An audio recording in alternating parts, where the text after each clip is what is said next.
en el testículo de un carnero después de la pubertad, vamos a ver que las espermatogonias prácticamente solamente van a estar en la parte basal, ¿no? Miren acá, todas estas células picnóticas que se encuentran en la parte basal, todas son espermatogonias, y después vienen unas células no tan picnóticas, o sea, que no están muy oscuras su núcleo, y ven ustedes que estas todas son las espermatocitos, ¿no? Espermato primario, espermatocito secundario, y por último ven ustedes que aquí en la corona de la zona apical están los espermatozoides, ¿no? Entonces, miren la diferencia. Antes, solo espermatogonias, y ahora encontramos hasta espermatozoides en la etapa. O sea, la pubertad va a transformar, va a ser desencadenante de la espermatogénesis. ¿Ok? Entonces, en la pubertad vamos a tener que las espermatogonias van a ir transformándose desde espermatogonias, para la redundancia, hasta espermatozoides. Todo eso viene a ser la espermatogénesis, ¿no? Y va a estar en dos etapas, ¿no? Conformadas en dos etapas. La espermatocitogénesis y la espermiogénesis. La espermatocitogénesis es la etapa donde eh, las células van a multiplicarse. Entonces, en este caso, tanto la mitosis que se produce como la meiosis que se produce durante toda esta etapa va a ser multiplicacional. Y lo vamos a ver en la siguiente diapositiva. Perdón, ahora en esta imagen. Ven ustedes que todo comienza con la espermatogonia, y esa espermatogonia, cuando se divide, ¿no? Va a ser considerada una espermatogonia A1, todo por mitosis, ¿no? Se divide y va a tener dos espermatogonias A2, luego vamos a tener que se dividen y vamos a tener dos espermatogonias A3 o cuatro, en este caso, ¿no? De una sola espermatogonia A1, y luego se va a dividir, vamos a tener todas esas, vamos a tener al final 8 espermatogonias A4, ¿no? Hasta ahí, todas las espermatogonias A tienen la capacidad de poder volver a ser la misma espermatogonia inicial. Por eso se le llama células madre, porque ellas tienen la capacidad de poder regenerarse y nunca se van a perder y van a estar presentes siempre ahí.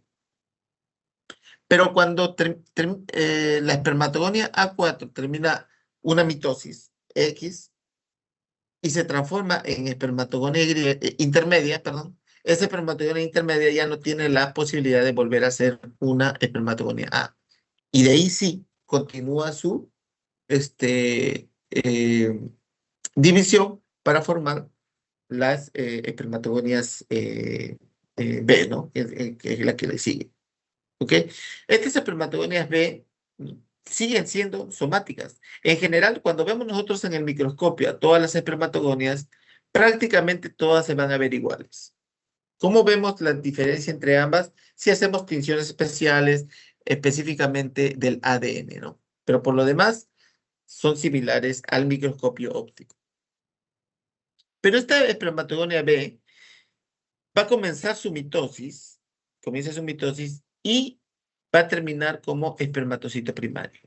Este espermatocito primario ya no debe estar en contacto con las células que se forman en el intersticio. ¿Por qué? Porque ya va a ser considerada una célula haploide. Antes, todas estas espermatogonias son células diploides, ¿no? Somáticas, pero aquella que ya es un espermatocito, son consideradas células haploides no somáticas. Entonces, ellas no deben estar en contacto con la sangre, porque aquí en la sangre vamos a tener eh, células de la defensa, anticuerpos, células dendríticas, ¿no? Todas aquellas que matan al cualquier célula que no es considerada parte del cuerpo del individuo. Entonces, el espermatozoide primario, al ser una célula haploide, ya no es considerada una célula, tiene que estar protegida. Entonces, esta parte va a haber una barrera que lo vamos a ver más adelante, que se llama barrera hematotesticular, que va a evitar que los espermatocitos puedan tener contacto con el intersticio del testículo. ¿Ok? Entonces, vemos que aquí a ver, un poquito acá, vamos a cambiar de esto. Los espermatocitos primarios comienzan su meiosis, y de un espermatozoide primario vamos a tener dos espermatocitos secundarios. Y cuando vuelven con su meiosis 2, estos espermatozoides secundarios se van a transformar en 4 espermátides. O sea, de un espermatozoide primario vamos a tener 4 espermátides. ¿Ok? Entonces, para que vean ustedes que sí es multiplicacional. Y de ahí viene el nombre, ¿no? Espermatocitogénesis, o sea, celular, que va a haber una formación multiplicacional. ¿Alguna pregunta? ¿Hasta aquí? ¿Todo claro? Bien. Profesor, una Entonces, pregunta. todo está... Sí. Ujú. Todo esto ya, las dos etapas de espermatocitogénesis, ¿comienza después de la pubertad o sigue siendo en la etapa fetal? No, no, pubertad. Todo esto es con la pubertad. Gracias, profe. ¿Dónde se queda en la etapa de... terminas, digamos, la... No termina, porque ni siquiera comienza. En la etapa fetal solo se da la formación de las espermatogonias. Nada más. Entonces, vemos aquí que desde la espermatogonia A1, ¿no? Bueno, vamos a... Este, claro, ¿no? Desde la espermatogonia A1 hasta que se forma la espermátide, todo eso forma parte de la espermatocitogénesis, que es parte de la espermatogénesis, ¿ah? Que es parte de la espermatogénesis. Pero luego tenemos la última parte donde las espermátides van a pasar por un proceso de diferenciación, ¿no? Hasta transformarse en espermatozoides. Este periodo, ¿no? Se llama la espermiogénesis. Es parte de la espermatogénesis, o sea, dos partes, ¿no? ¿Ok? Entonces, la última parte de la espermatogénesis viene a ser la espermiogénesis, que viene a ser la diferenciación de una espermatide para que se transforme en un espermatozoide. Esta espermiogénesis está dividida en 4 fases. La fase Golgi-Capuchón, acrosomal y la maduración, que es lo que vamos a describir en las siguientes diapositivas. En la primera fase, que es la fase de Golgi, ¿alguien me puede decir cuál es la función del Golgi?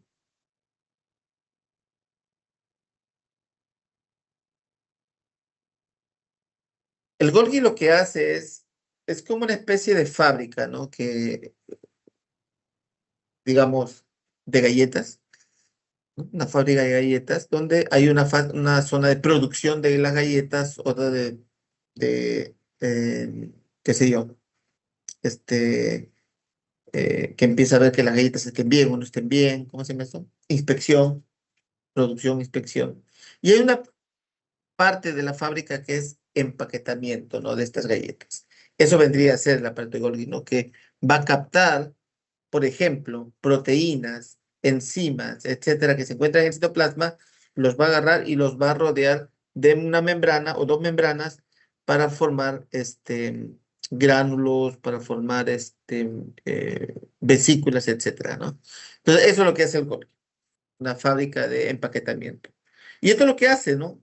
En esta fase va a captar todas las enzimas que se encuentran y que se producen por los ribosomas, por el retículo endoplasmático rugoso, para formar gránulos, ¿no? Gránulos que a los que llaman gránulos procrosómicos. Los colecta y los empieza a formar estos gránulos, pero de tanto que se forman estos gránulos se van a coalescer, se van a fusionar, formando una sola vesícula llamada la vesícula acrosómica. ¿Ok? ¿Y qué encontramos dentro? Enzimas. Enzimas. Perdón. ¿Qué otra cosa más ocurre acá? Tenemos a los centriolos.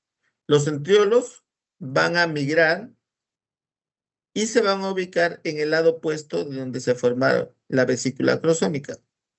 Lo que les pregunto es, ¿qué funciones tiene el centriolo? ¿O qué función tiene primaria el centriolo?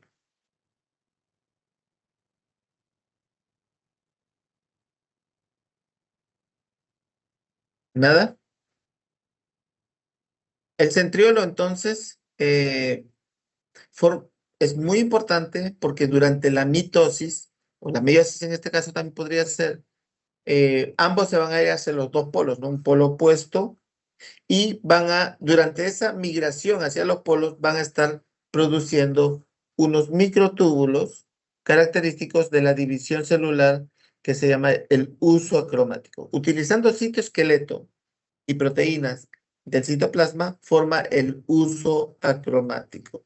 Un polo norte, digamos al norte, otro al sur, algo así, son polos opuestos importantes para que los cromosomas se fijen ahí en este uso cromático y cada uno vaya hacia su lado durante la división. Eso es lo que hacen los centriolos.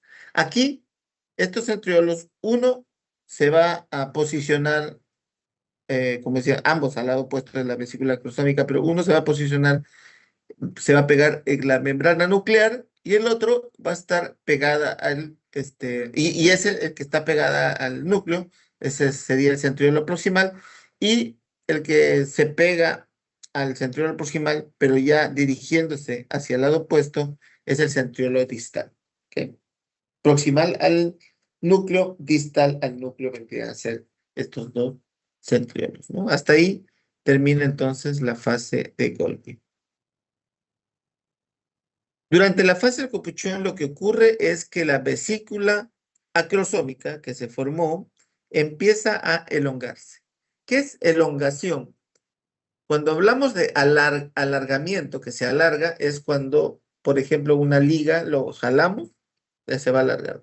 Pero elongación viene a ser que cuando una membrana, por ejemplo, empieza a crecer hacia los costados, ¿no? Puede ser hacia la derecha, izquierda, frontal y caudal, algo así, ¿no? O sea, se desparrama, pero empieza a crecer de esa manera, ¿no? Y eso es lo que ocurre acá, ¿no? La vesícula procrosómica se elonga, ¿no? Se elonga hacia los costados. Y al final va a llamarse acrosoma, va a cambiar su nombre por un acrosoma, y va a cubrir principalmente la mitad arriba del núcleo. O sea, eso lo cubre. En forma de una capucha, por eso de ahí viene su nombre de capuchón, ¿no? O sea, cuando ustedes usan una capucha, no es que cubra toda la cabeza, ¿verdad? Solamente una parte, la parte superior, ¿no? De ahí viene esta fase del capuchón. ¿Qué es lo que ocurre con los centriolos? El centriolo proximal se fija, como decíamos, en el núcleo del espermátide, y el centriolo distal empieza a tejer, a producir, a fabricar microtúbulos, ¿no? Filamentosos a partir ¿no? del centriolo distal hacia el lado opuesto, como decíamos, del núcleo. Estos microtúbulos que se forman, como estamos viendo aquí en la imagen, estos aquí, son los que van a formar la cola, ¿no? La cola del espermatozoide. A partir del centriolo distal que empieza a fabricar, sintetizar estos microtúbulos para que empiecen a alargarse, ¿no? Esto va a ser el origen del axonema, ¿no? El axonema viene a ser esto, ¿no? Los microtúbulos. ¿Está claro? ¿Alguna pregunta? ¿Sí? La tercera fase viene a ser la fase acrosomal, donde el acrosoma que se había formado, ¿no? Empieza ya a posicionarse en las 3/4 partes del núcleo. El núcleo, porque trabajan juntos, tanto acrosoma como el núcleo empieza a perder líquido, empieza a perder gran cantidad de líquido, y esto hace que no solamente adelgace, sino que digamos, pierda tamaño. Y eso es lo que hace, ¿no? El ADN empieza a condensarse, se condensa tremendamente, tremendamente, que hace que pierda líquido, ¿no? Y es como cuando ustedes, por ejemplo, la mayoría de ustedes, yo espero que lave su ropa, pero igual, ustedes usan lavadora, ¿verdad? En nuestros tiempos, ¿no? Antes, todavía había lavadora siempre, ¿no? Pero todavía nosotros hemos podido utilizar este, los lavatorios, ¿no? En, en las casas, donde nosotros, ¿no? Empujábamos, usábamos el detergente, ¿no? Y restregábamos y aplastábamos todo lo que sea. Pero ya cuando enjuagábamos la ropa, lo que hacíamos era hacíamos una especie de twist, ¿no? O sea, lo agarramos de un lado y lo doblamos hacia el otro lado. De manera que todo ese líquido que tiene la ropa, ¿no? Lo perdíamos, ¿no? Lo escurríamos, esa era la palabra, ¿no? O sea, más o menos así es lo que hace el ADN. El ADN empieza a condensarse tremendamente, a enrollarse tremendamente, que empieza a producir líquido. Perdón, pierde líquido, pierde líquido. ¿Por qué? Porque el núcleo tiene que adelgazarse y tiene que empequeñecerse. No tiene que tener casi nada de líquido, ¿no? Y eso es lo que sucede con el núcleo. Y de una u otra manera empieza a agarrar la forma determinada de lo que va a ser el espermatozoide. ¿Qué otra cosa más ocurre aquí? Bueno, el centriolo proximal, que ya se fusionaron, tanto el proximal como el distal, este, ya siguen produciendo los microtúbulos, ¿no? Miren cómo forma y se va a alargar y se va a alargar y se va a alargar, formando el anexo, perdón, el axonema. Aparece otra estructura que se llama mancheta. ¿Qué es lo que hace la mancheta? La mancheta lo que hace es crecer también, empieza a crecer, porque son microtúbulos. Y ese crecimiento lleva hacia al lado opuesto la membrana citoplasmática junto con el citoplasma. Los lleva hacia la parte opuesta de lo que va a ser la cabeza. Es lo que vemos acá. ¿Y esto por qué lo hace? Porque al igual que el núcleo, el citoplasma de la célula también tiene que perderse. No tiene que ver nada de agua, nada de líquido. Entonces empieza a empujarlo. ¿Por qué? Porque es como que empuja, empuja, empuja hasta que se revienta, ¿no? Que hasta que se desprende, perdón, hasta que se desprende todo el contenido de la célula. O sea, aquí mucho mejor. Miren aquí, y ya en la última fase, que es la maduración, donde la cabeza ya tiene su forma específica, ¿no? Todavía hay que ver que cómo podemos eliminar este citoplasma con todo el excedente de membrana plasmática y no solamente eso, sino también las organelas citoplasmáticas, ribosomas, lisosomas, peroxisomas, Golgi, retículo plasmático, todos ellos, ribosomas, ¿no? Todos ellos tienen que eliminarse. El único o la única organela histoplasmática que va a quedar es la mitocondria, que se ubica en la pieza media de la cola, o sea, en la pieza media de la cola aquí, toda esta zonita, se va a ubicar las mitocondrias. Y es lo que al final va a formar la pieza media de la cola. ¿Queda claro? ¿Y qué pasa? Todo lo demás se va a romper, ¿no? Todo esto de aquí, todo esto de acá, se va a eliminar. Gracias a la mancheta que lo empuja, lo empuja, lo empuja y lo va a romper. ¿Ya claro? ¿Alguna pregunta entonces aquí? Se pierde todo el citoplasma, las organelas y solamente va a quedar, ¿no? Esta parte de la pieza media con perdón, con las mitocondrias aquí, en esta zona. Y se formó lo último, vendría a ser la cola, formada a partir, ¿no? de los microtúbulos del citoplasma. Entonces, una vez así, em, ya se formaron los espermatozoides gracias a la espermogénesis. Pero todo este proceso, ¿dónde ocurre? En los túbulos seminíferos, ¿verdad? Entonces, solamente para ir recordando que los túbulos seminíferos son aquellos que se encuentran dentro del parénquima testicular y estaban divididos ubicados dentro de los lóbulos, estos lóbulos que se formaban a partir de las invaginaciones de la túnica albuginea, como estamos viendo acá en la imagen.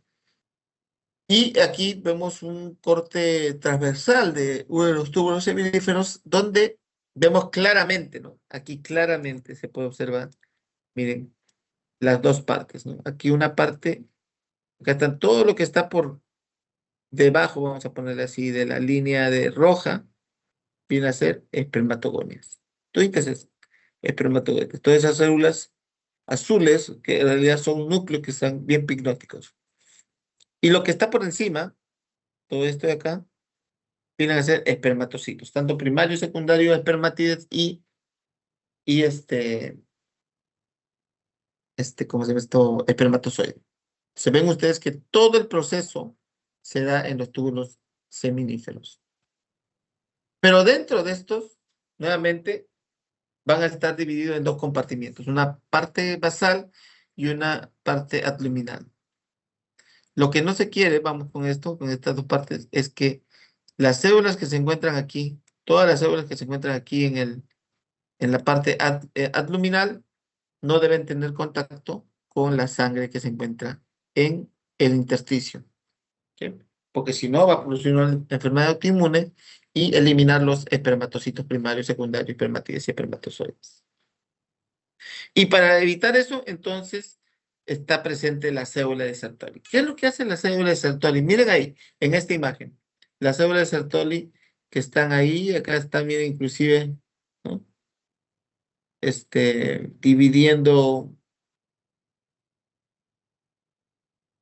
entonces, ahí, ¿no? Por ejemplo, ahí, miren, acá se están dividiendo los dos, pero se van a encontrar aquí con un bracito en una unión, que viene a ser una unión estrecha. Ven ustedes acá, ¿no? Esto de aquí lo que hace es evita que las células del compartimiento abdominal, como espermatozoides primarios, secundarios, espermatidos, espermatozoides, tengan contacto con las células del intersticio, ¿no? Con estas, donde hay células de la defensa que pueden matarlo. ¿Quién protege? Las células de Sertoli. Las células de Sertoli lo protegen. Estas células de Sertoli, entonces, que se encuentran dentro, son células somáticas secretorias, no tienen capacidad de regeneración, así que en traumas a nivel del testículo pueden perderse muchas de estas células. A diferencia de las células espermatogénicas que sí, o sea, no tienen capacidad de producir más, de regenerarse, pero las espermatogonias tienen capacidad de producir mucho más células de espermatocitos. ¿Cuáles son las funciones de las células Sertoli? La principal es esta, ¿no? Protección de las células espermáticas, formando una barrera hematotesticular. Miren, acá está. Barrera hematotesticular, ¿no? Donde, ¿no? Es como que abre sus bracitos y se va agarrando de las otras células Sertoli de los costados, ¿no? Y no va a dejar que nada suba, nada pasa. Cuando quiere que pasen células de espermatocitos, em, espermatogonias B, que se están transformando en espermatocitos primarios, ¿no? Se abre esos bracitos, esas estrechas, uniones estrechas, pasa esta célula que se está transformando en espermatozoide primario y luego se cierra, ¿no? O sea, es selectiva, se abre cuando quiere que pasen las células, se cierra cuando quiere protegerlas de arriba. Esa viene a ser la barrera hematotesticular. ¿Preguntas sobre eso? ¿Preguntas? ¿Todo claro?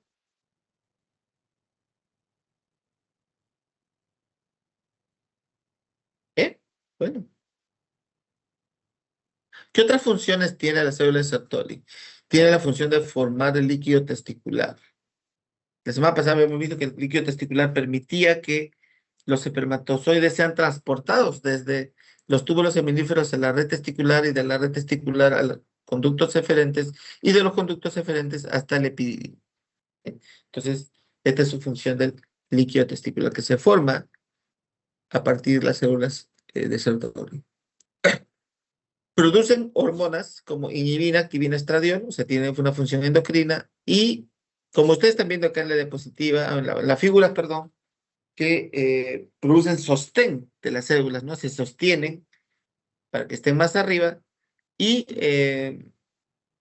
en algunos casos, eh, o no en algunos casos, sino que las células receptores dan o soportan la nutrición de las células espermáticas, ¿no? Pues justamente están dentro. Le da nutrición. ¿Preguntas?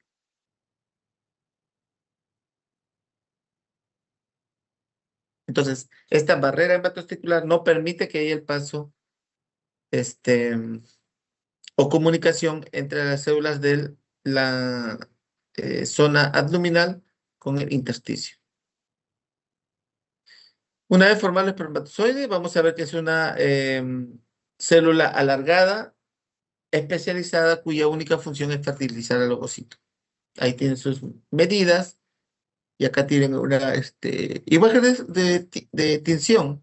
No sé qué tipo de tinción, probablemente tinción IEMSA, no lo sé, o es mucho más especial, donde se ha teñido el acrosoma, acá, ¿no? Y podemos ver la cabeza y la cola. Estas van a tener dos partes importantes. Nuevamente, la cabeza y la cola. En el caso de la cabeza, miren, la cabeza va a estar conformada por el núcleo principalmente, el núcleo que le está dando la forma al espermatozoide, el núcleo. Y por encima, en la cabeza, tenemos al acrosoma, ¿no? Que está pegadito, pegadito al núcleo. Pero no es, eh, rodea totalmente al núcleo, sino un poco menos de las tres cuartas partes, ¿no? Un poco más de la mitad, pero un poco menos de la tres cuartas partes, como ustedes están viendo aquí. Este, eh, esta parte hace que en esta zona haya un segmento ecuatorial, esta parte, ¿no? Esta parte de aquí. ¿Ok? En esa zona, entonces es muy importante, muy, muy importante para la fecundación. Esto lo vamos a ver la próxima semana, pero solamente para que conozcan que el segmento ecuatorial tiene esa función. Preguntas entonces. Todo el espermatozoide, todo, desde la cabeza hasta la cola, están rodeados por la membrana plasmática, como están viendo ahí, la membrana plasmática. Profesor, Sí, disculpe, ¿por qué dijo que se formaba el segmento ecuatorial? el segmento ecuatorial no, o sea, no es que se formaba, sino que estaba ahí presente, es la zona final del acrosoma, ¿no? Pero no es parte del acrosoma, sino es parte de la membrana plasmática. Digamos, esta zonita, lo que pasa es que acá estamos viendo en bidimensional, ¿no? Pero por encima estamos viendo que la membrana cubre todo, ¿no? Cubre todo.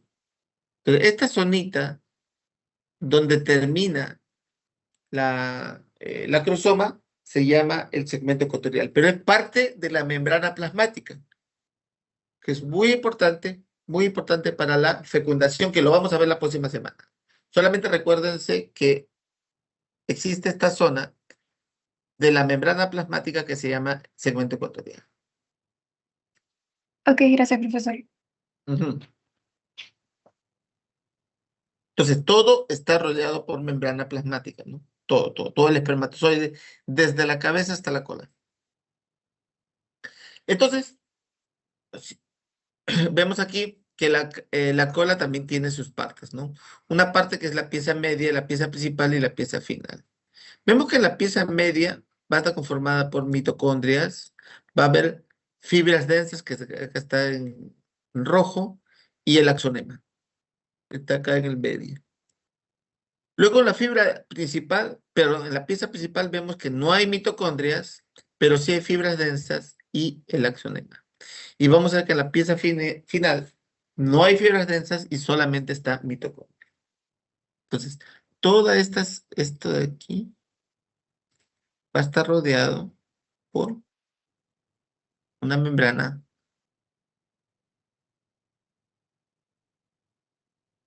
plasmática. Todo.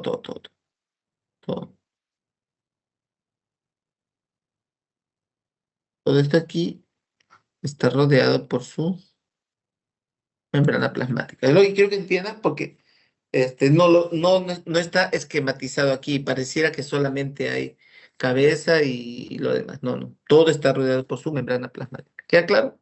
¿Sí? Y es importante porque para la fecundación la membrana plasmática cumple un rol muy importante y es necesario que ustedes entiendan que existe.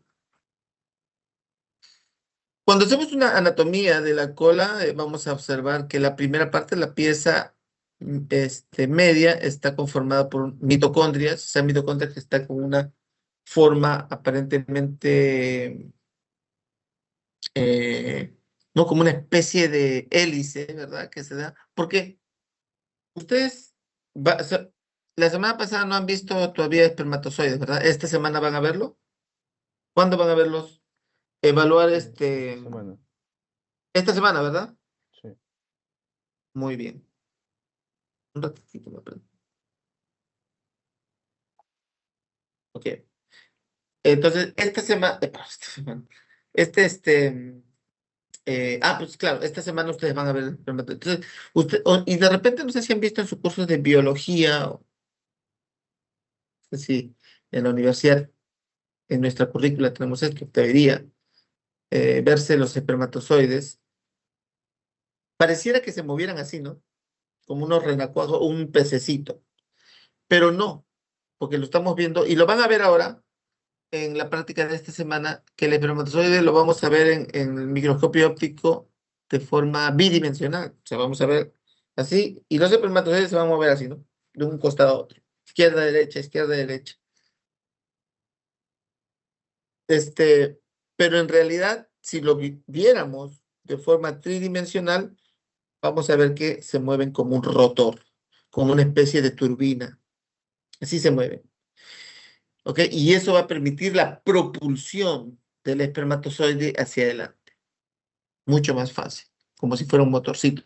Esto se debe a la pieza media, porque miren cómo está distribuido, dispuesto las mitocondrias, ¿no? Como una especie de hélice. De ahí viene esa palabra, una hélice. Entonces, eso es lo que permite digamos, la propulsión de la cola. ¿Ok? Esto es muy similar a los motores. No sé si ustedes alguna vez hayan tenido la curiosidad, han tenido un juguete que se les malogró y han tenido la curiosidad de poder hacer una disección de este juguete hasta llegar al motorcito, ¿no? Y el motor lo han diseccionado y han visto que tiene, todos los motores están conformados por alambres de cobre. Y estos alambres de cobre tienen la misma disposición de esta pieza media de la cola, ¿no? ¿Para qué? Para que se forme la energía, la rotación de esa manera. ¿Ok? Luego tenemos en la pieza, sí, Carolina, Taira, Carolina. Profesor, disculpe, lo que hace que tenga un movimiento que dijo como que de rotación que permite la propulsión es entonces la disposición de las mitocondrias. Sí. Ujú. Allá solo eso. No, o sea, para que se mueva, ¿no? De esa manera, mira cómo está la hélices de las mitocondrias. Se van hacia un lado, es una especie de oblicua, ¿verdad? O sea, no están dispuestas en una solamente, están puesta oblicuamente. ¿Ok? Eso hace que se empiece a mover de esta manera. Ahora, para que haya movimiento, necesita energía. Y justamente la mitocondria produce energía, ¿verdad? En forma de ATP. Entonces, la energía para el movimiento sí también está dada por las mitocondrias. La disposición de las mitocondrias permite dar el movimiento rotacional, pero para que se mueva, tiene que haber energía que es el ATP. No sé si por ahí vino la pregunta o este. Ya, sí, sí, profesor, Ok, gracias. perfecto, así es, ¿ya? ¿Alguna otra pregunta? Ok. Entonces, la que sigue era la pieza principal, donde ya no están las mitocondrias, pero sí están estas fibras densas, unas fibras densas, miren, que están rodeando al axonema. El axonema viene a ser el que está dentro, que son los microtúbulos, miren estos de acá. Vamos a tratar de fijarlos acá. Todos estos son los microtúbulos que forman parte de la, ese que se formaba, ¿no? Directamente por el centríolo distal. ¿Ok? Estas fibras densas son de protección, le van a dar protección y estabilidad también a la cola, pero sobre todo protección de los microtúbulos. ¿Ok? Estas fibras densas, cuando están más o menos cercanos a la mitocondria, son la parte más pegadas al cuerpo, van a tener 9 fibras. Pero mientras más alejadas del cuerpo, casi al final, muy cerca, como por ejemplo acá está, ¿no? En esta parte de aquí, muy cerca a la pieza terminal, ahí solamente van a haber 7 fibras, o sea, dos fibras se juntaron y formando una sola fibra, ¿no? O sea, solamente van a haber 7 hacia el final de la pieza principal. Hacia el final de la pieza principal van a haber 7 fibras densas. ¿Ok? Y por dentro de estas fibras densas vamos a tener al axonema. Ese axonema, miren ustedes, ¿no? Acá está también corte transversal. Está conformado por 9 pares de microtúbulos. 9 pares, o sea, 18 microtúbulos, pero van a estar en pares. Por eso se le pone 9 pares y 2 centrales o un par central. En este lo vamos a ver, esta imagen vamos a ver mucho mejor. Miren cómo está los pares de microtúbulos bastante juntos. Y en cada uno de estos pares, en cada uno de los pares de microtúbulos, van a ver o va a haber una proteína que va a sobresalir y va a ser responsable de las contracciones o por lo menos del movimiento de la cola. Estas proteínas que se llaman dineína son responsables de captar y transformar la energía del ATP, o sea, el ATP que viene en forma de, perdón, la energía que viene en forma de ATP, que es una energía química, lo va a transformar en una energía mecánica. ¿Y cómo lo hace? Uniendo, ¿no? Uniendo cada uno de estos brazos de dineína que se encuentran acá con la otra parte de los microtúbulos. Y siempre hacia un lado, ¿no? Hacia un lado, como estamos viendo ahí. Esto que está en moradito, no sé si usted lo ve de ese color, son los brazos de dineína que son los responsables de la transformación del ATP en energía mecánica. De manera que cuando se contraen estas brazos, va a permitir el movimiento rotacional, ¿no? Hacia el lado hacia donde van los brazos de dineína. Y así va a ser. ¿Ok?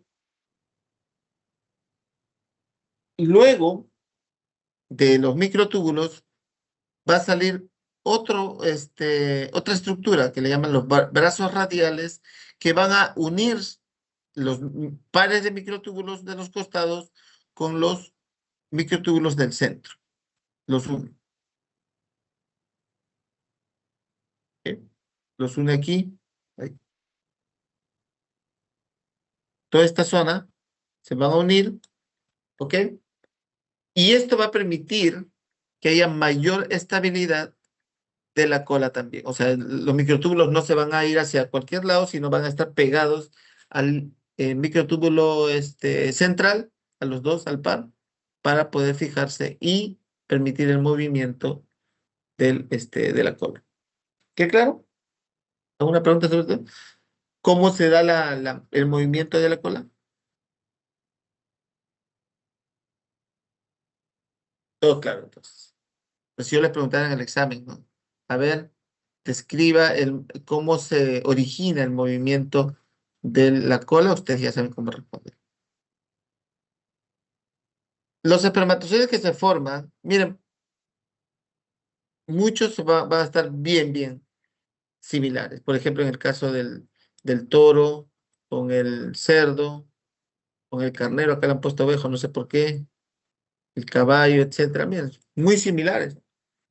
De repente por ahí un poquito se diferencian los tamaños, pero de ahí la forma es prácticamente idéntica. El del humano es un poquito más ovoide y bueno, miren las diferencias entre rata y gallo, ¿no? O sea, otras cosas también ya más diferencias.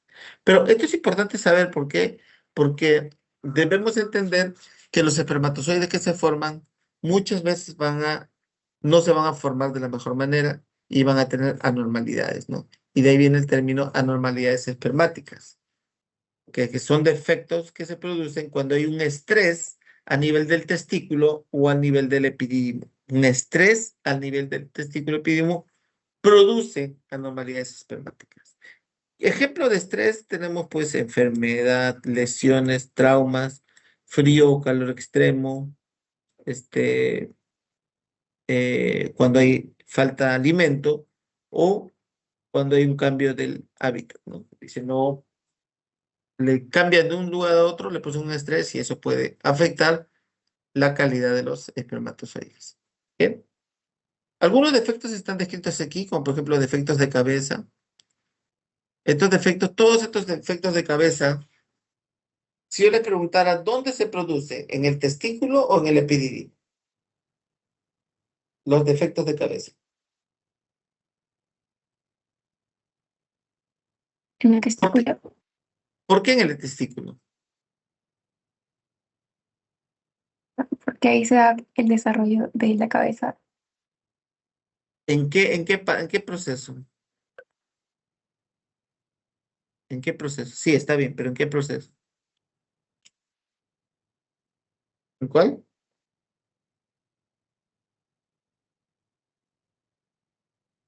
En ¿Alguien más? la espermiogénesis. En la espermogénesis, ahí se da. Entonces, como la espermogénesis se da en el testículo, entonces es un defecto de la cabeza proviene directamente del testículo. ¿Cuál es tu apellido? ¿Tu nombre y apellido? Daira Torres. ¿No ves? Entonces, estamos siguiendo la clase, es lo más importante. Si ahí se produce un problema, un estrés durante la espermiogénesis, obviamente pueden aparecer cualquiera de estas, de estos defectos. Lo mismo, ¿no? ¿Dónde se produce la cola? ¿En qué parte de la espermatogénesis? En la espermiogénesis también, ¿verdad? Entonces, si hay un problema a nivel del estrés, pueden aparecer este tipo de anormalidades que vienen a ser del cuello y la pieza media. Luego, puede haber defectos específicamente en la cola, ¿no? Que la cola se desprende, que la cola está doblada o la cola está enrollada, ¿no? Esos son típicos del epididymo, donde se puso ¿por qué decíamos, no? Porque los espermatozoides del testículo son inmóviles y no usan la cola. En cambio, en el epididymo sí usan la cola. Y si hay una maduración, un estrés, la maduración de la cola no se va a dar de la mejor manera y puede ocurrir estos problemas, ¿no? Que se pierda parte de la cola, se doble la cola o se quede enrollada la cola, ¿no? Entonces, esos son problemas de epididymo. Y a veces, por ejemplo, a veces no, muchos espermatozoides que llegan al epidídimo llegan porque, digamos, sin eliminar totalmente el líquido citoplasmático, ¿no? Por la mancheta, ¿se acuerdan? La mancheta lo botaba, pero en algunos todavía quedaba un porcentaje bastante elevado.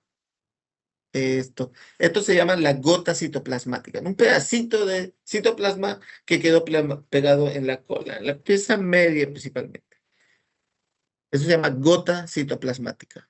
Esta gota, durante la maduración, se pierde.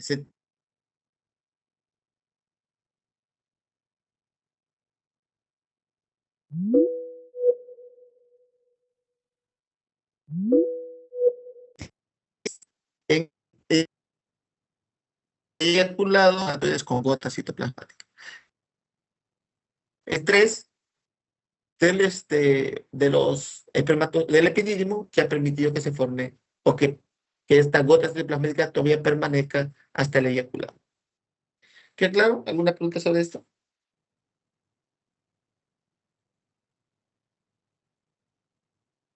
Una de las funciones de los objetivos de la espermatogénesis era proveer de espermatozoides continuamente.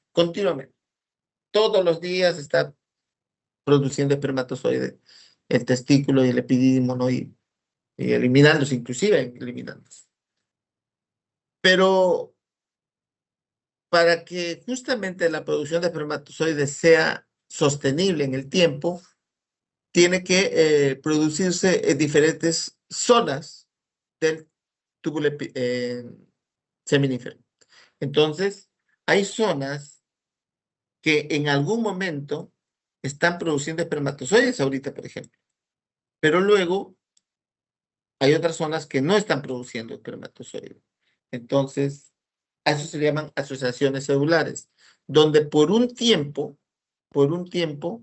estas zonas del túbulo seminífero no producen espermatozoides. ¿Ok? Pero luego esta zona va a cambiar. Y ya antes que era una asociación celular 1, esa misma zona va a ser 2. Y luego se va a transformar en 3. O sea, poco a poco va a ir adquiriendo también. Pero son asociaciones celulares. ¿Ok?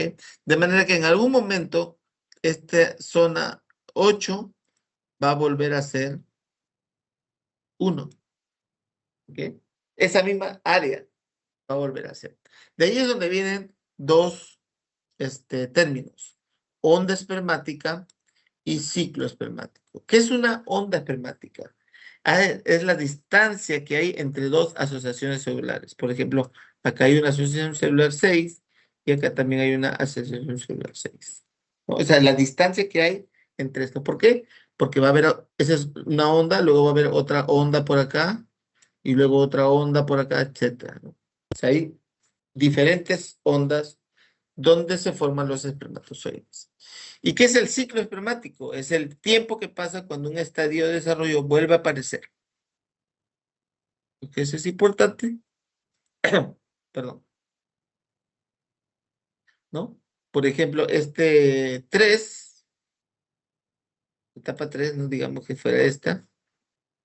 ¿Cuánto tiempo debe pasar? ¿Cuánto tiempo ocurre para que vuelva esta misma zona a ser 3? Porque ahorita es 3, luego va a ser 4, luego va a ser 5, 6, 7, 8, y luego va a ser como la misma asociación celular. Entonces, ¿cuánto tiempo ocurre, no? Esto del tiempo es muy importante porque nos permite determinar cuánto dura el ciclo, ¿no? Cuánto dura el ciclo.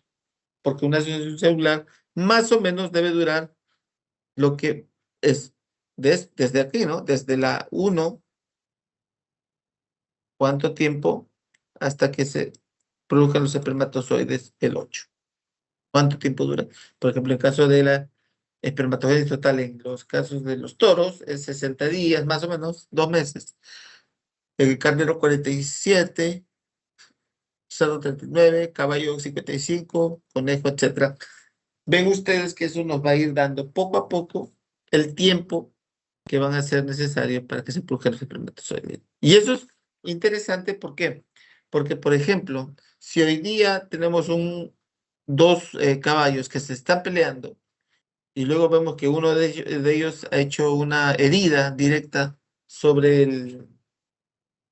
el testículo, entonces, si yo saco semen mañana,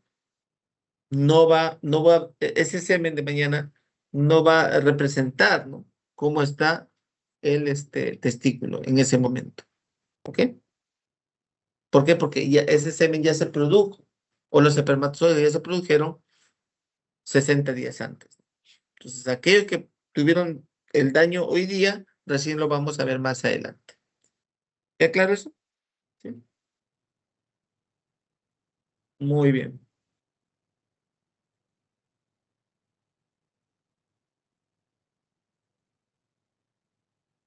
Ok,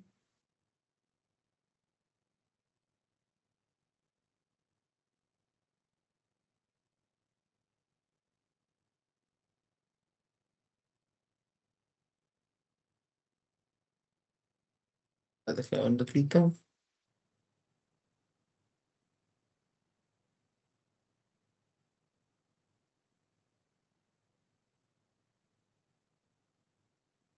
Ok, pasa.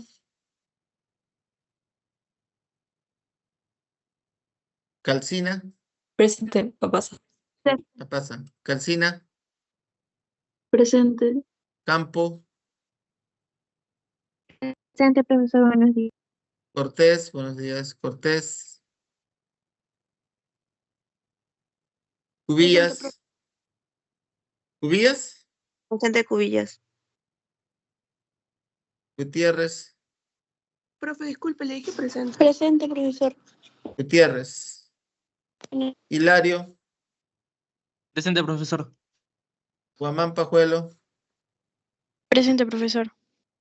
Guapaya. Presente. Wincho. Presente, profesor. Mayo. Presente, profesor. Mendoza. Presente, Mendoza, profesor. Mendoza Hurtado, ¿verdad? Sí, profesor. Mendoza Salazar. Presente, profesor. Buenos días. Muy buenos días. Moyano, perdón, disculpa. Moyano. Presente, profesor. Obregón. Presente, profesor. Ocupa. Presente, profesor. Pérez. Presente, profesor. Ponce. Reyes. Presente, profesor. Rondinel. Presente. Samar.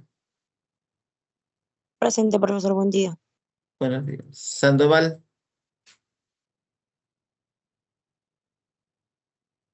Torres Rueda.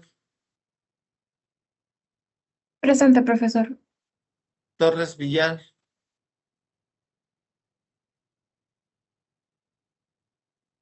Velázquez. Presente, profesor, buenos días. Buenos días. Vivanco. Zavala.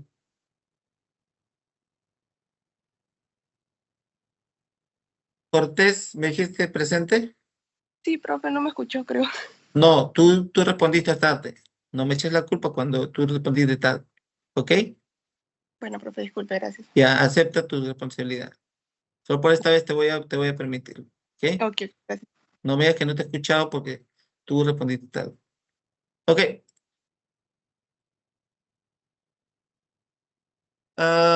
Ok. Vamos a ver entonces nuevamente. Ok.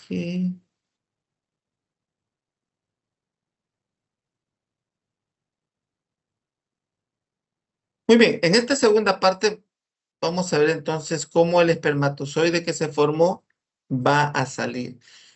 Y eso es muy importante porque la única función que tiene el macho en realidad es justamente eso, ¿no? Proveer de los espermatozoides para que se produzca la fecundación. Pero el espermatozoide está dentro del macho.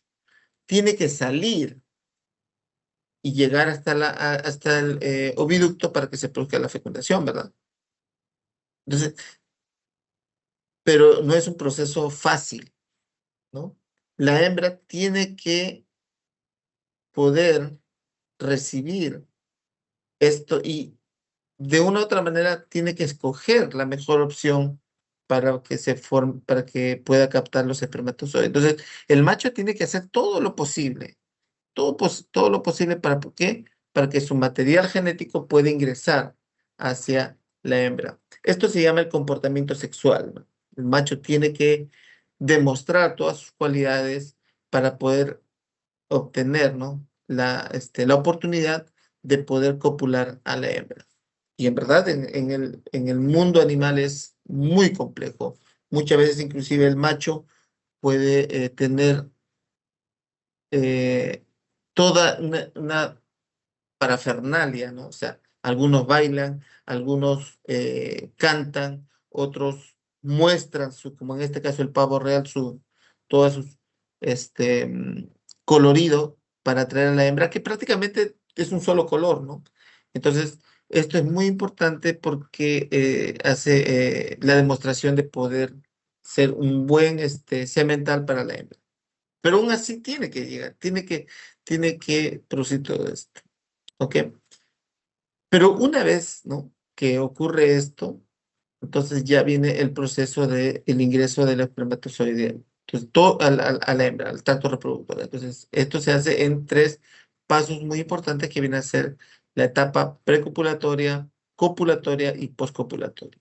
La etapa precopulatoria, entonces, es donde vemos toda esta demostración y también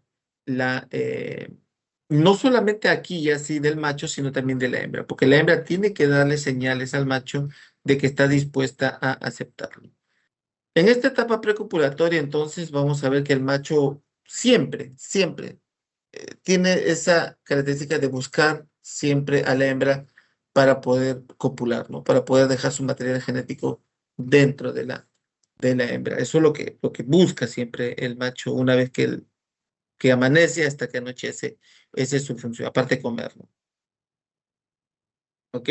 Durante esta búsqueda, entonces, el macho está utilizando todos sus sentidos, ¿no? Olfatorio, óptico, auditivo y táctil, siempre buscando a la hembra. Las hembras en este caso también van a dar señales, ¿no? Como por ejemplo feromonas. Estas feromonas van a tener la función específica de poder captar y atraer al macho. Eso es lo que buscan las hembras. Las hembras entonces van a empezar a producir feromonas, y ahí tienen algunos ejemplos en algunas especies, y estas feromonas están, digamos, ligadas a sustancias que se forman a partir del alcohol, ¿no? O sea, el alcohol tiene esa capacidad de poder, una vez que está en el medio ambiente, se volatiliza. ¿Qué quiere decir volatilizar? Que va a pesar menos que el aire y por eso va a empezar a difundirse. Y eso es lo que hace, ¿no? Y esas esencias, estas feromonas que se encuentran pegadas al alcohol, van a empezar a esparcirse en el medio ambiente. Y por eso el macho va a estar en continuo, ¿no? Olor al medio ambiente buscando a la hembra que está dispuesta, ¿no? A la cópula. ¿Ok? Eh, entonces, una vez que ocurre eso, el macho, pues, lo que quiere, pues, es captar la mayor cantidad de estas feromonas. Para eso lo que hace es utilizar, ¿no? Todos los mecanismos que se encuentran en la cavidad oral para poder captar esas hormonas, esas feromonas, perdón. Una vez que lo capta, trata de introducirlo, ¿no? Hacia un órgano que tienen ahí, que se llama el órgano nasal, que es una abertura que hay en el paladar duro, cubierto por mucosa o epitelio o mucosa que tiene terminaciones nerviosas muy características, ¿no? Estas terminaciones nerviosas que se encuentran en el órgano nasal van a transportar, ¿no? Esta información de las feromonas hacia el cerebro acá, ¿no? Hacia el cerebro. Lo va a transportar. ¿Por medio de qué? Del nervio. Un nervio motor principalmente, pero también es sensorial, que viene a ser el nervio olfatorio. El primer par craneal es el nervio olfatorio. Entonces, por ahí va a pasar esta información. Pero como quiere captar gran cantidad, lo que hace es no solamente abrir, sino ahora también va a levantar los labios superiores. En la mayoría de especies ocurre esto, ¿no? Que va a levantar los labios superiores para poder captar la mayor cantidad, para que la mayor cantidad de las feromonas ingrese directamente a los órganos vomeronasales. ¿Ok? Pero este órgano vomeronasal va a llegar inclusive hasta la cavidad nasal, o sea, en la nariz, dentro de la nariz, la cavidad nasal, van a llegar el órgano vomeronasal. Entonces, el macho no quiere perder nada de estas feromonas y por ende este levantamiento de los labios superiores también va a tratar de cerrar los hollares, ¿no? Los hollares vienen a ser las aberturas de las fosas nasales, ¿no? Entonces ven ustedes acá como el caballito, por ejemplo, trata, al abrir, ingresa más feromonas por la cavidad oral y al levantar también permite que se cierre estas hollares, ¿no? Entonces todo va a quedar dentro de la órgano nasal.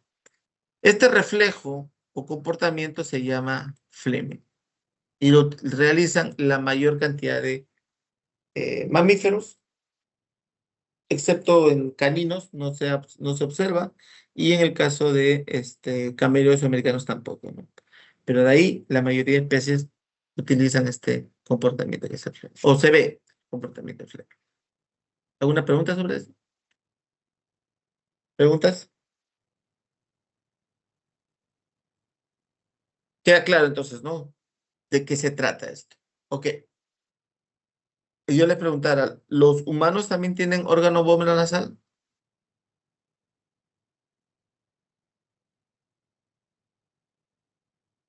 Los humanos durante la evolución han ido perdiendo la funcionalidad del órgano vómero nasal. Lo que lo tienen rudimentario. Y esto es muy importante, ¿por qué? Porque la civilización del el Homo sapiens, o sea, del humano, ha permitido pues que no tengamos, digamos en este caso ya los varones, que depender de este órgano para poder, digamos, que ocurra toda esta fase precopulatoria. ¿Por qué? Porque los machos que dependen de este órgano para la excitación se vuelven locos, se vuelven muy, muy agresivos, locos, difíciles de poder manejar y ellos mismos no pueden controlarse. Entonces, la civilización justamente ha hecho que nosotros no podamos tener esto avanzado, ¿no?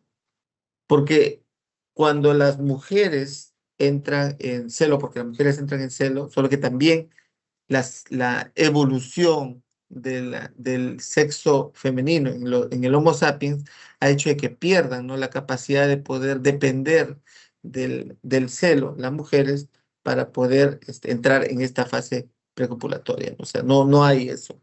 Se ha perdido. Pero, o sea, se ha perdido el hecho de que puedan demostrarlo, pero no que no la haya. Sí la hay, solo que no es tan aparente como en el caso de los mamíferos. Esto que voy, que esto hecho es la evolución muy importante porque si no, no podríamos vivir en comunidad, ¿no? Como así lo hacemos en estos tiempos, ¿no? Imagínense las feromonas que botan las mujeres, expulsan a las mujeres en un ambiente cerrado, sería catastrófico, ¿no? En cambio, en los animales sí, no hay problema, o sea, y además eso es lo que buscamos nosotros, que lo hagan en nuestros animalitos para poder evidenciar y poder conocer, porque si un macho no se estimula ante las feromonas y gracias al órgano vómero nasal, entonces no tendría el líbido ni siquiera la capacidad de poder copular a las hembras. Entonces todo esto tienes una funcionalidad. Entonces, cuando ocurre todavía estamos en la fase precopulatoria, imagínense, este es todo un proceso del sistema nervioso central, lo controla el sistema nervioso central. Y gracias a esto se va a permitir que se produzca el evento que viene a ser la erección y la protrusión, ¿no? Porque si no existe la erección en los machos, no va a poder ingresar el semen en y bueno, obviamente ahora existe la inseminación artificial, pero si no existiera, ¿no?, la fase precopulatoria o la fase de esta de excitación antes de la cópula, tampoco podríamos colectar semen porque no nos dejaría, porque no hay una erección del parte del macho. Tiene que haber esto para que se produzca. Entonces, todo esto es un proceso del sistema nervioso central que ayuda no solamente a la cópula y a la eyaculación, sino también a la colección de semen si se quiere realizar inseminación artificial, ¿verdad? Entonces, todo esto es un proceso de estimulación parasimpática, o sea, del sistema nervioso autónomo, donde influye un neurotransmisor, perdón, claro, un componente que es el óxido nítrico, que se forma a partir de los neurotransmisores del acetilcolina del sistema parasimpático. O sea, la clave aquí es el óxido nítrico. ¿Y alguien sabe para qué sirve medicinamente o medicacionalmente el óxido nítrico? ¿En qué se usa el óxido nítrico? ¿Mm? ¿Alguien por ahí ha escuchado?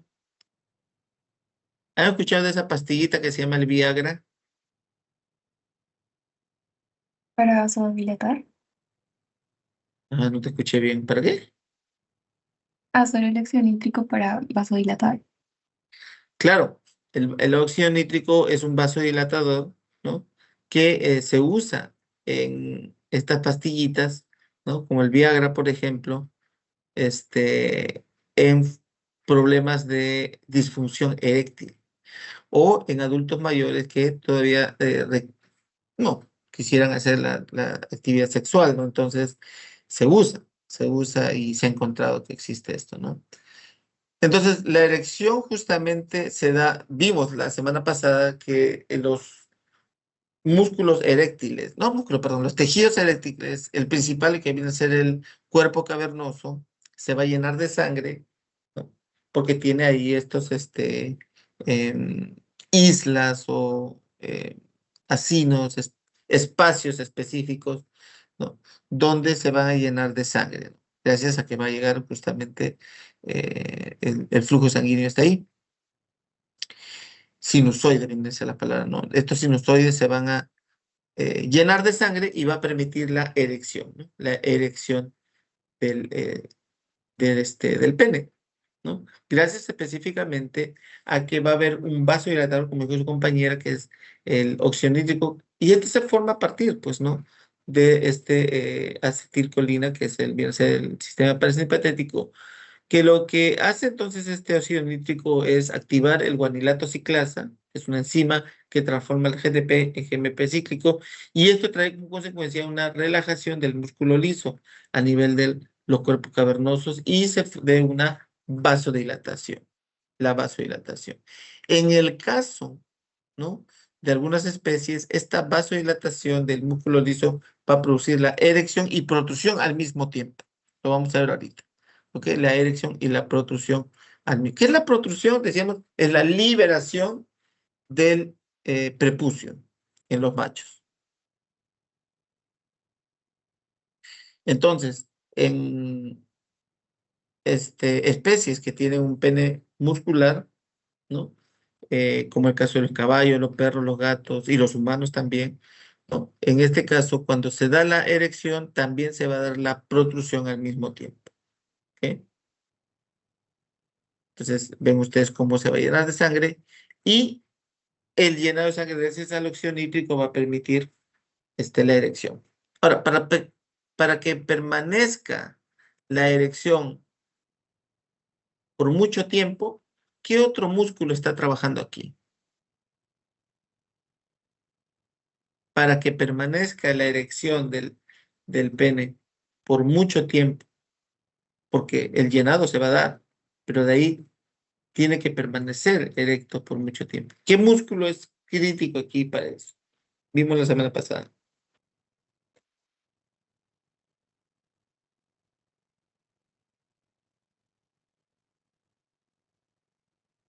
Por eso les recomiendo siempre dos cosas, ¿no? Dos cosas.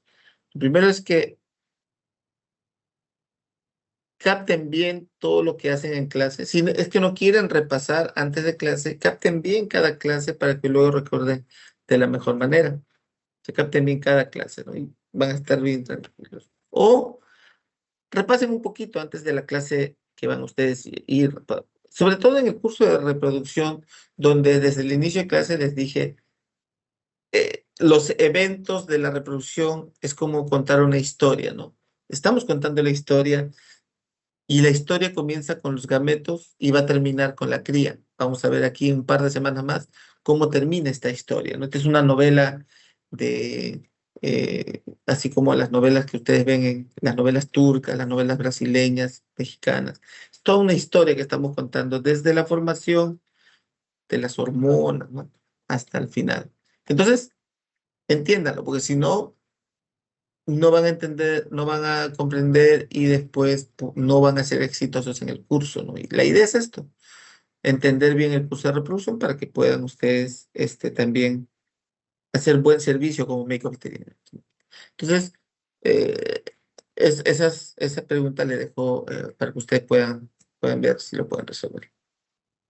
Ok, y vemos, ¿no? Después cómo se produce la protrusión con la erección de estos animalitos y están listos para la cópula. ¿No? Estamos en la etapa precopulatoria todavía. En el caso de machos con pene fibroelástico, como el toro, el cerdo, etcétera. Existe también erección gracias al cuerpo cavernoso. Miren, todo esto vendría a ser el cuerpo cavernoso.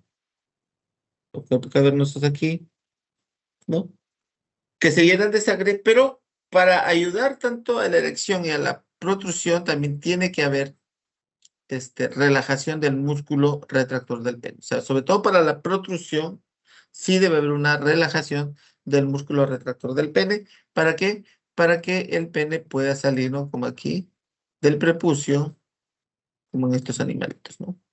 Obviamente nosotros lo podemos inducir si estamos haciendo colección de semen, pero naturalmente tiene que haber una relajación del músculo retractor del pene para que pueda salir el pene del prepucio, que ya está erectado, ¿no? Gracias a la opción.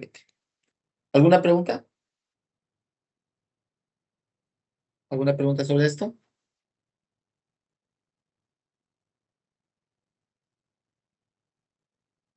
No sé si aquí tenemos hacemos andrología. Andrología es todo un tema bien aparte, ¿no? Ahorita lo estamos haciendo solo en 2 clases, pero en verdad es muchísimo, muchísimo, ¿no? Que se puede hacer. De repente, en el curso o en la maestría de biotecnología reproductiva que tenemos en la Universidad Científica del Sur, hay un curso específico solo de machos, ¿no?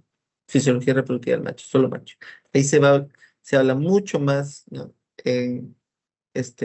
Digamos, en detalle cómo es esto, ¿ok? Muy bien. La segunda parte, entonces, porque ya se produjo la erección y la protrusión. Entonces, aquí ya viene la parte que es la copulatoria, ¿no? Para la copulatoria, las fases, bueno, no fases, ¿no? Sino los eventos que se dan son la monta, la intromisión y luego la eyaculación, ¿no? Intromisión del pene de eyaculación. Pero acuérdense que en el pene el glande era el que tenía las terminaciones nerviosas. Todo el proceso de copulatorio, ahora sí, tiene que ver con todos los sentidos, ¿no? Su sentido óptico, olfatorio, táctil, auditorio, todos van a actuar aquí para la eyaculación, ¿sí? Esto en el caso, por ejemplo, de los machos, ¿no? Que ocurre. Pero hay una actividad del sistema nervioso central para que empiece a secretar oxitocina, ¿no? Oxitocina que viene a ser la hormona importante durante esta parte. Esta parte en algunos casos, esta etapa, perdón, es muy corta, como el caso de los toros y carneros chivos, o puede demorar mucho, como el caso de los camelios, ¿no? Demora bastante. Pero bueno, se da la secreción de oxitocina. ¿Y eso qué permite? Que se dé la primera parte que viene a ser la emisión. ¿Qué es la emisión? La emisión es la secreción de las glándulas accesorias del plasma seminal en el pene, perdón, en la uretra pélvica y el transporte de los espermatozoides de la cola del epidídimo hacia la uretra pélvica. Entonces ahí se juntan tanto los espermatozoides como el plasma seminal para formar el semen. Y acuérdense que los espermatozoides de la cola del epidídimo que van a llegar a la uretra pélvica son transportadas directamente por las conductos deferentes, ¿no? Entonces, ¿quién permite ese transporte? La oxitocina. La oxitocina viaja. ¿Estaba acá? No. Viaja y va a actuar sobre el conducto deferente para que sean las contracciones peristálticas desde la cola del epidídimo hasta la uretra pélvica. ¿Ya claro? ¿Alguna pregunta sobre eso? O sobre todo lo que hemos visto ahorita en la primera parte. Entonces, estamos hablando obviamente de tiempo, ¿no? Pequeño tiempo, en algunos casos segundos, en el otro caso minutos. Pero lo que se da es eso, ¿no? La emisión. Y luego para la expulsión, cuando ya se juntan todos los componentes, tanto el plasma seminal como el espermatozoides, todos van a ser llevados desde la uretra pélvica, pasando por la uretra peniana hasta el exterior. ¿Y cuál es el músculo importante aquí? Es el bulbo esponjoso. El bulbo esponjoso empieza a hacer las contracciones desde la uretra pélvica hasta la uretra, hasta el exterior, y ahí se produce la eyaculación.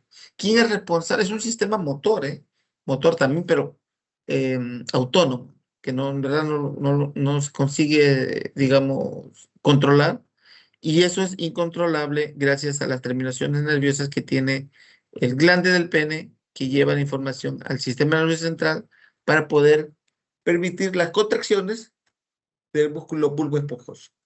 Y así como siempre, se da la eyaculación. ¿Preguntas?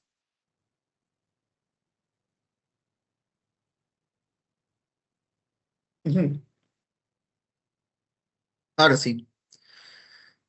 Después de la salida o de la fase copulatoria viene la poscopulatoria, donde se da el desmonte, o sea, en el caso de la mayoría de especies se desmonta, pero la alpaca no, ¿no? La alpaca no se desmonta, sino se para, porque la cópula de la alpaca es diferente. Por eso le pongo acá la imagen para que se recuerden, ¿eh?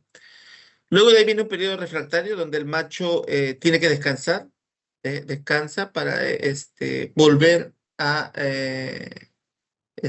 obtener fuerzas y obtener de que su sistema nervioso, ¿no?, vuelva a ser normal, y todas las secreciones, tanto de las glándulas accesorias y las contracciones del conducto deferente también cesen, ¿no?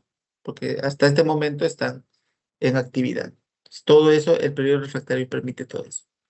Y por último, evento, que es la cópula, tiene que ser recordado por el macho como un evento bueno, ¿no? Bueno, en algunos casos hay machos que es traumático para ellos y ya no quieren volver, a pesar de que tengan las ganas, no van a poder volver a montar, ¿no? Y ocurre eso. Entonces hay que tener mucho cuidado en que la hembra no sea muy agresiva con el macho, sino le va a inhibir después en futuras cópulas. Una vez que el espermatozoide o el semen, ¿no?, ya salió, va a llegar a la vagina. En la mayoría de especies ocurre esto, ¿no? Llega a la vagina, excepto en cerdos, ¿no?, que es la eyaculación es cervical, y en camellos americanos, que es la eyaculación es dentro del útero. En la mayoría de especies, el depósito del semen con los espermatozoides se da en la vagina, ¿ok?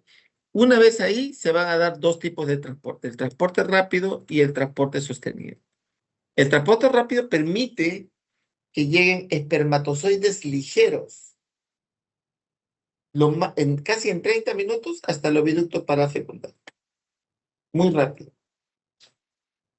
¿Qué espermatozoide es el más rápido? ¿Es el espermatozoide Y o el espermatozoide X?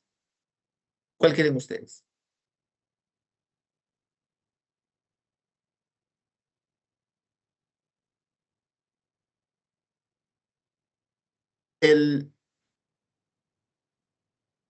Vendría a ser el espermatozoide que tiene el cromosoma más pequeño, que vendría a ser el espermatozoide Y.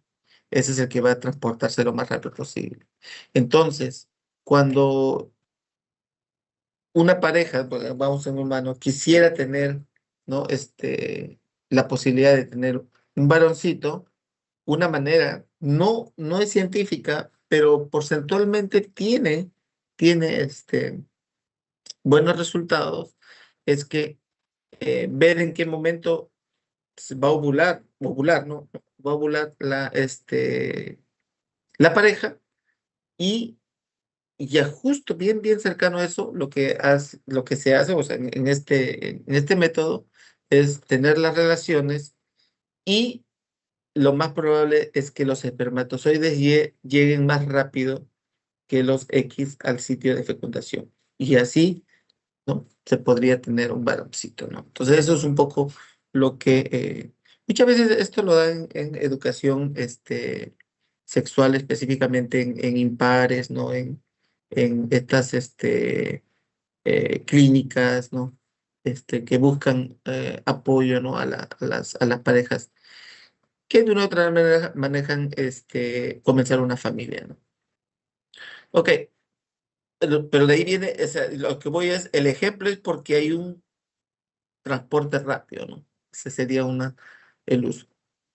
Pero lo más común es que hay un transporte sostenido que permite el transporte de los espermatozoides poco a poco. Una vez que el semen se ubica en la vagina, mucho de este semen se va a perder por un flujo retrógrado. En todas las especies ocurre eso. Un flujo retrógrado se va a perder. O sea, no necesariamente va a salir al exterior, pero de la vagina va a pasar al vestíbulo. Muchos de esos van a quedar ahí, otros van a quedarse en la vulva, etcétera, y van a estar, ¿no? Pero también muchos van a pasar, ¿no? Van a pasar. Lo que sucede es que espermatozoides que tienen deficiencias de la cola o de motilidad, etcétera, no van a pasar al cervix porque el cervix no les va a permitir el paso. Es una estructura que solo permite el paso de buenos espermatozoides que tienen motilidad. Y por eso se le llama a la cervix, o al cervix, perdón, la primera barrera, porque no va a permitir el paso de malos espermatozoides. Una vez que el espermatozoide ingresa cansado, ¿no?, al cervix y va a descansar, ¿no?, en las criptas cervicales. Entonces ahí se convierte en el primer reservorio, ¿no? Acá no dice, pero deberíamos decirlo, es el primer reservorio.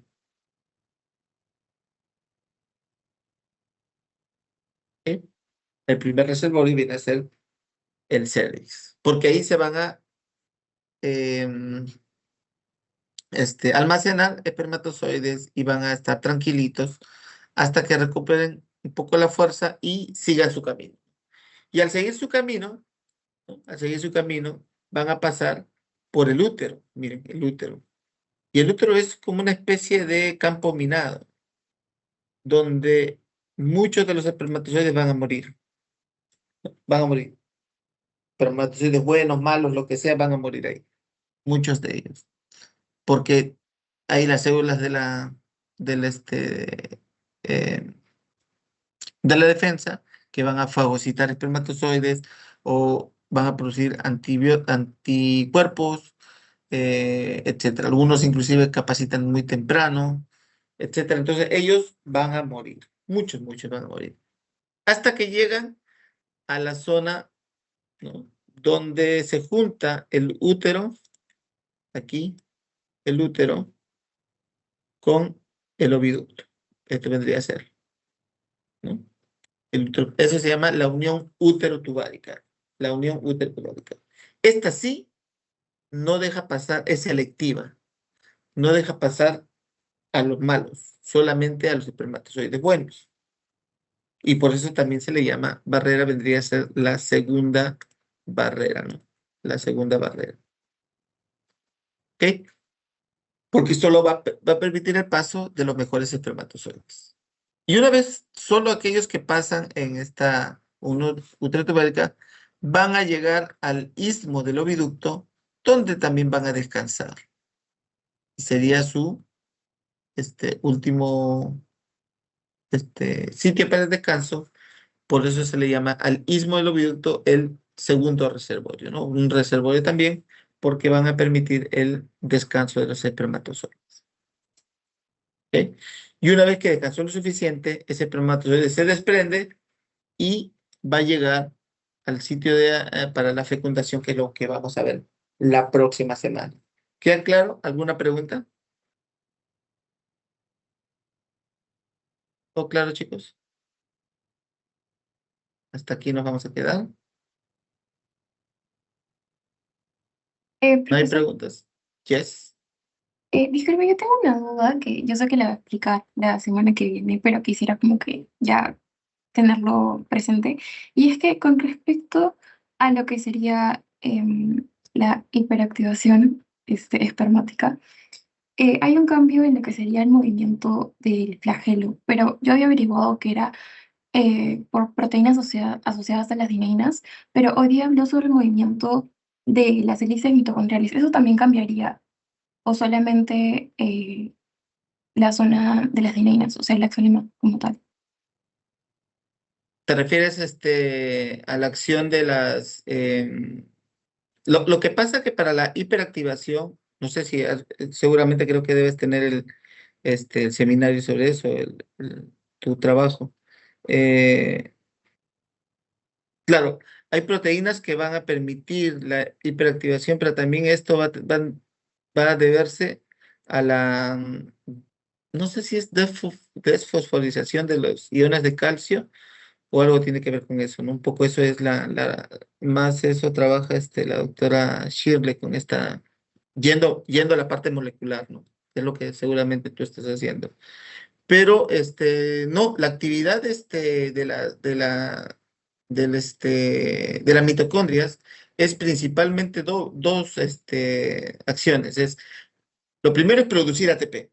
Esa es su principal función, producir ATP. Y una vez que está producido el ATP, esto lo que hace es convertir justamente esta energía en la energía mecánica que va a permitir la rotación de esta hélice. Que pueda tener mayor actividad, eso sí, va a depender mucho de, como tú dices, de las proteínas y de las iones de calcio. Puede afectar, sí, lo que estás diciendo a las, a la, al a la hélice. Y definitivamente sí debe ser. Ahora pensándolo bien, sí debe ser. Porque vamos a ver la próxima semana, como tú dices, la propulsión que se da es mucho mayor, muchísimo mayor a la que se daba antes.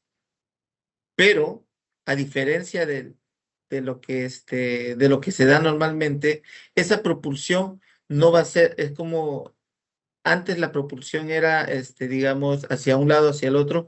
En esto inclusive va a ser rotacional todo el cuerpo, porque lo que se quiere es una carrera directa donde se capacitan estos, desde el istmo hasta el sitio de fecundación.